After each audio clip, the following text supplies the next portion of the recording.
Hey, it's your boy JC. I'm down here in an undisclosed location. Down here in Virginia, Southern Virginia.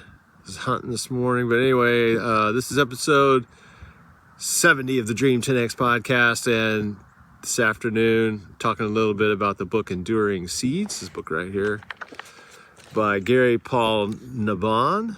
And I haven't finished reading it yet. I've got 50 pages left, but I'll finish that tonight.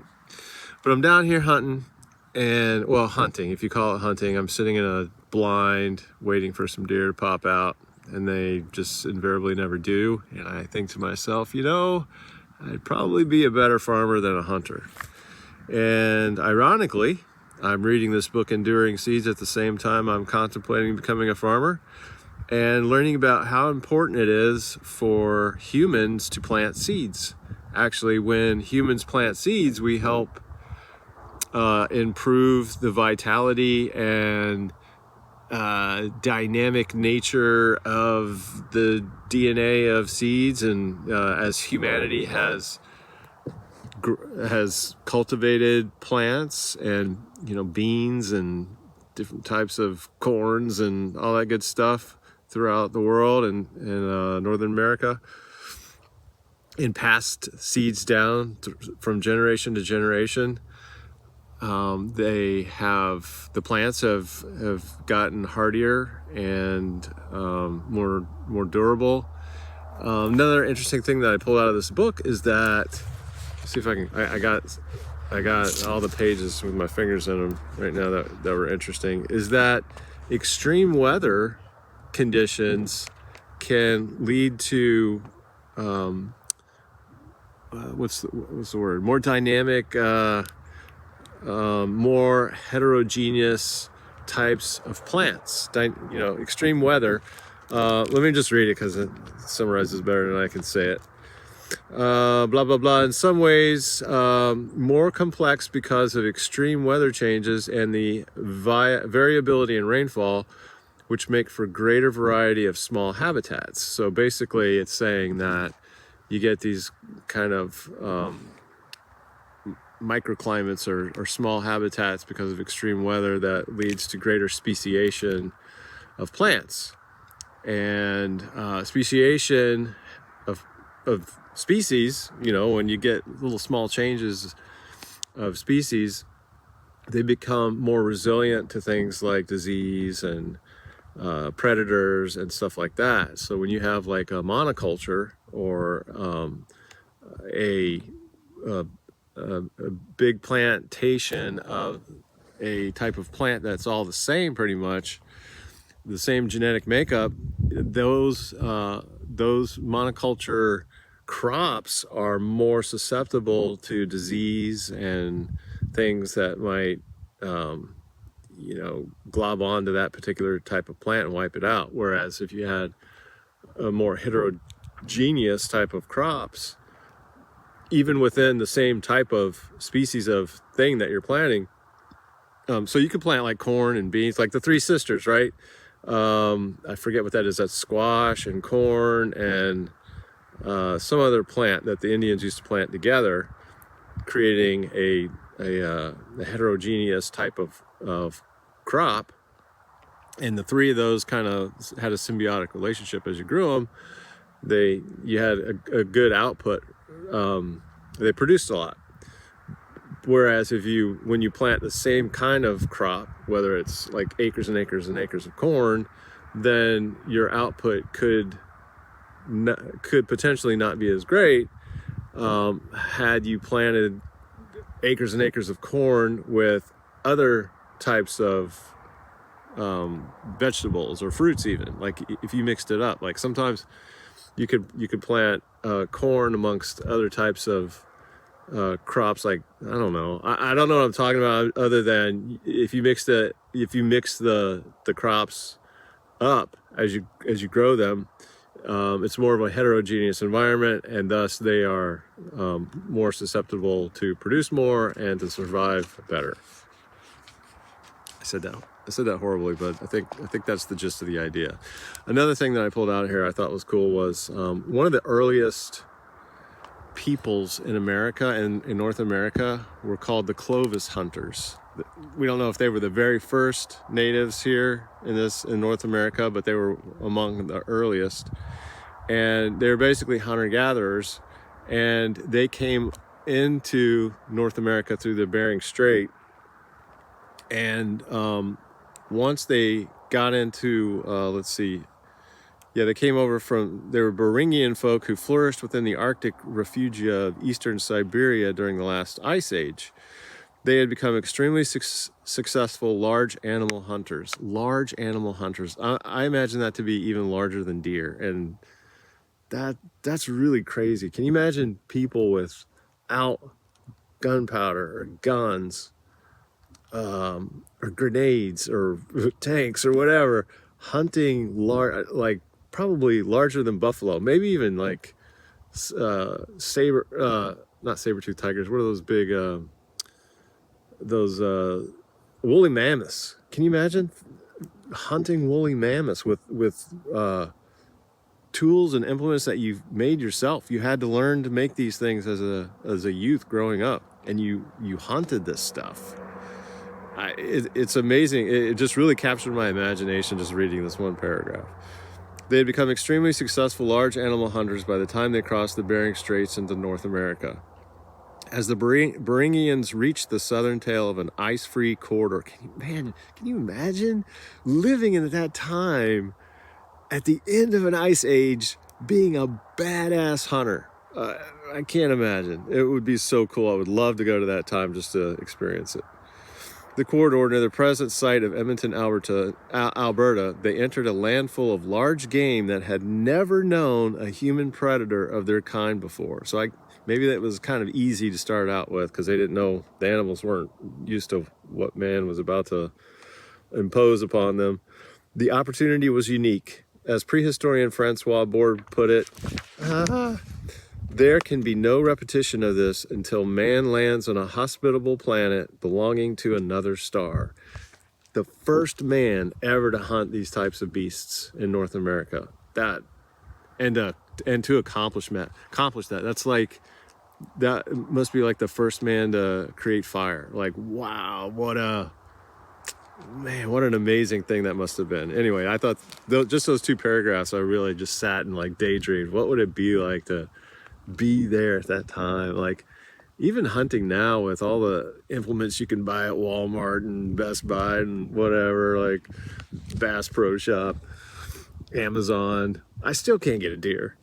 But these guys made their own tools, and they were hunting in clothes that they made at the end of the Ice Age, hunting woolly mammoths. And wow, I feel like way less of a man right now just thinking about that. Let's see, what was another cool thing? So here on page 63, it's talking about diversity of plant cultures in America and how we basically have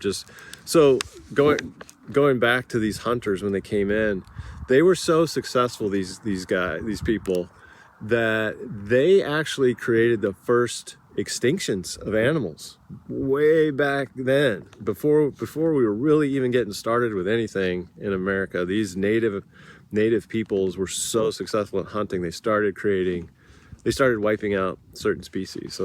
So what do you think? Where do you think we're going now, man? Whoa, with all the technology we have and stuff. And so here's on page 63 where the USDA is pointing out that if American consumers were asked to live on food from crops native to the United States, they would probably be shocked that their diet was limited to sunflower seeds, cranberries, blueberries, pecans, and not much else. Tobacco would be available, but they would have no cotton. The resources that support our domestic food and fiber production today are imported. Wow. We've lost our ability to grow interesting plant species. There's a bunch of gunfire going on in the background, people hunting out in the woods. And that's a shame. Like, back in the day, people used to put their seeds in like clay pots and store them. And it was also interesting to read that Native Americans, seeds were such a big thing as we moved from hunter-gatherers to an agrarian society. A society that actually grew crops and kind of stayed in one place, and it really transformed, just like the angiosperms transformed flora way back when. Flowering plants really helped evolve the survivability of plants, because you got all the pollination and spreading it, and they became a lot more heterogeneous by that and more dependent on all things, including man. Where was I going with this? I lost my train of thought, but yeah, so seeds. I lost my train of thought there. It was interesting to hear or to read about how Native Americans would, we became agrarian society.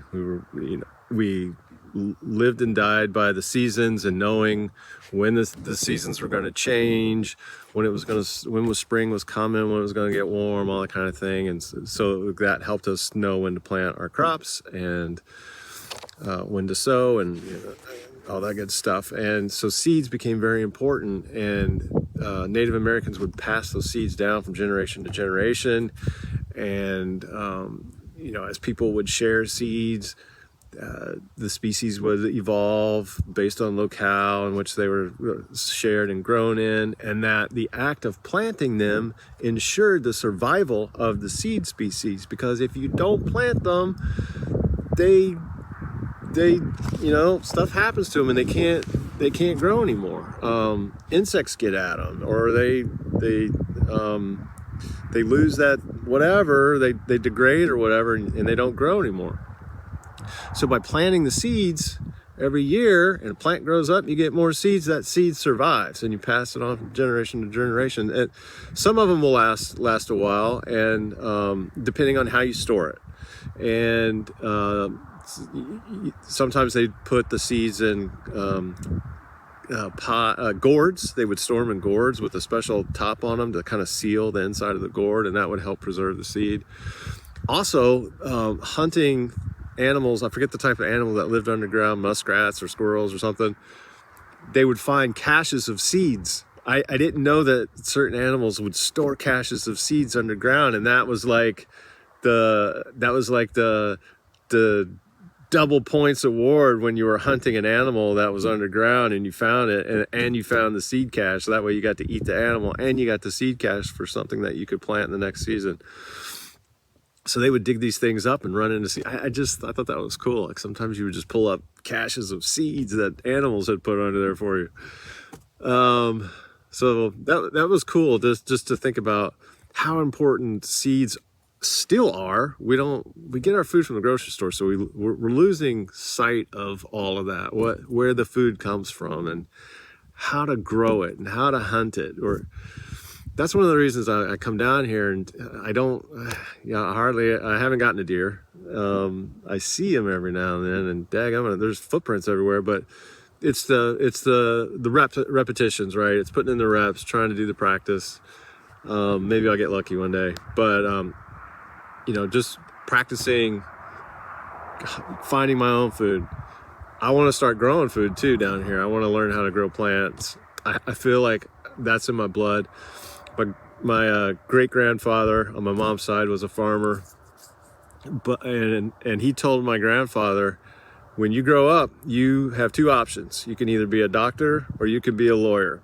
He did not want his son to grow up on the farm, which is really interesting. So we evolved from hunters to an agrarian society to more industrial revolution farming, and then the farmers wanted their kids to go out and do other things to be successful, not do farming. And here I am thinking that, wow, it's still really important that we maintain that heritage and that we keep the biodiversity going. We work to keep the soil healthy. We work to keep the strains of seeds and all that healthy, and don't let big business and big industry infiltrate that with their genetically modified GMOs or whatever, because it's not real food. It's not healthy food.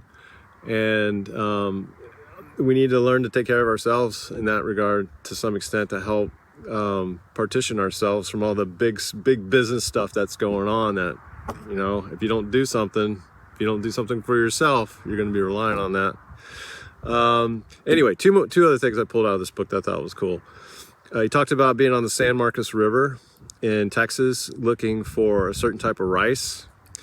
And I immediately knew exactly what he was talking about, because as a high school kid, I loved tubing on the San Marcos River. I loved snorkeling. I believe they called it the River of Innocence, and it was just a crystal clear, cool river back when I was there. And I just loved tubing and being lazy, floating down that river and looking for fish and stuff in my snorkel mask. So I knew exactly what he was talking about, looking for the rice in that water and what that was like. So that was cool. And then another place he went looking for different plant species was down on the Okeechobee, down in Florida on the St. Johns River. And my grandfather, whose dad was the farmer, used to take me fishing down there. He took me fishing once or twice down on the St. Johns River. And so the author, let me pull his name out again so I don't just call him the author. Gary Paul Nabhan was down in the St. John's looking for a certain type of, I kept thinking it was a pumpkin, but it was a certain type of gourd that he was looking for down there. I was having a hard time finding, because there hadn't been a sighting of this type of gourd in years, or even almost a decade or so. And so he was trying to locate it to see if it still existed, and he eventually found it. But the fact that he was down there on the St. John's, and he was talking about what the wildlife and stuff was like down there, I totally got that as well, because I used to fish down there, or I went fishing a couple times with my granddad. So anyway, I got 50 more pages to read on this book. I'm gonna finish it up probably tonight or tomorrow. And I don't know where it came from, by the way. This isn't the kind of book that I would just go buy. It was on on our bookshelf. I think it was probably Cindy's. I think she probably got it from somewhere. But I'm just trying to, like I said, 52 books in 52 weeks. I'm just grabbing all the books that I haven't read in the house and just going through it and seeing what it's like. And so this one's actually interesting. I didn't think it would be, but I enjoy reading and relating it to stuff that I'm going through right now, especially with the hunting and wanting to learn how to farm and stuff. So, all right, thanks for watching. Talk to you next book.